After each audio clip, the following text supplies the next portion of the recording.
I call the member for Wide Bay. I move the motion relating to road safety in the terms in which it appears in the notice paper. Call the member.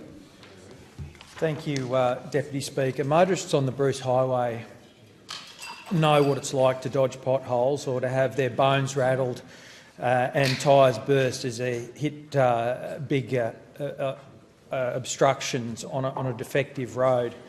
You recall the flash of panic on a narrow, undivided section when the driver coming towards you loses concentration and drifts into your lane, praying that they come to their senses before it's too late, and also the anxiety that comes with sharing a single lane road with B doubles, or even worse, when you're teaching your learner driver kids to drive in an environment on a single lane road with B doubles. Successive governments have expected us to just accept crashes, fatalities, injuries and near misses as part of driving on the Bruce Highway in regional Queensland. All motorists on the highway experience these things, and for too many, it can lead to the last thing they experience. In Wide Bay this year, there have been 14 fatalities on our section of the Bruce Highway between Gympie and Maryborough. And at Baroran, we've seen the chaos, mayhem and massive disruption following a tragic fatal crash that cut the highway for 5 days. It's obvious how much work still needs to be done to make the Bruce Highway safer from Gympie going north.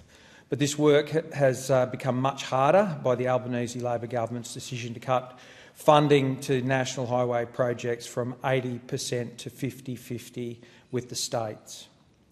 The Prime Minister's claims to have driven every inch of the Bruce Highway and says you can't build a road with a media release. You need to build it with dollars and workers and a plan to get it done.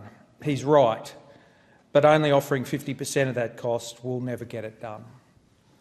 The only way state governments will be able to afford the projects like the Gympie Bypass is if funding arrangements go back as they were under the Coalition, which delivered 80% of the bypass costs by contributing over $1.2 billion for sections C and D of the Koroy to Curra upgrade, compared to Labor's $655 million contribution to section A and B.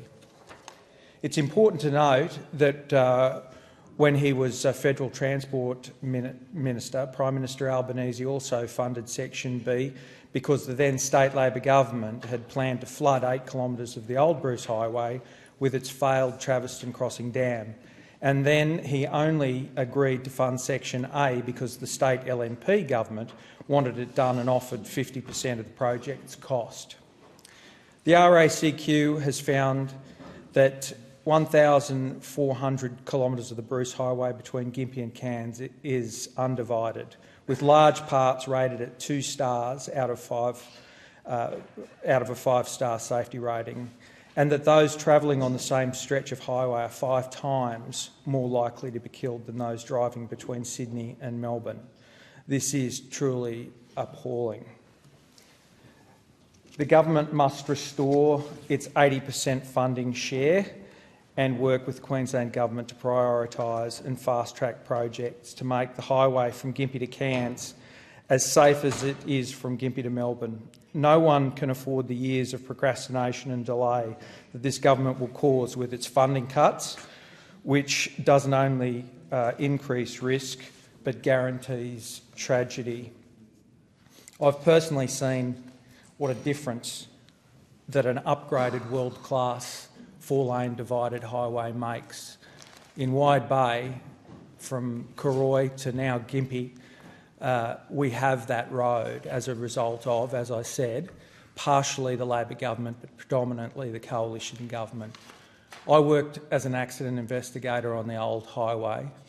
I saw what happens and dealt with it and delivered those terrible messages to the families of the people who were tragically killed on that road. This is a serious, serious matter.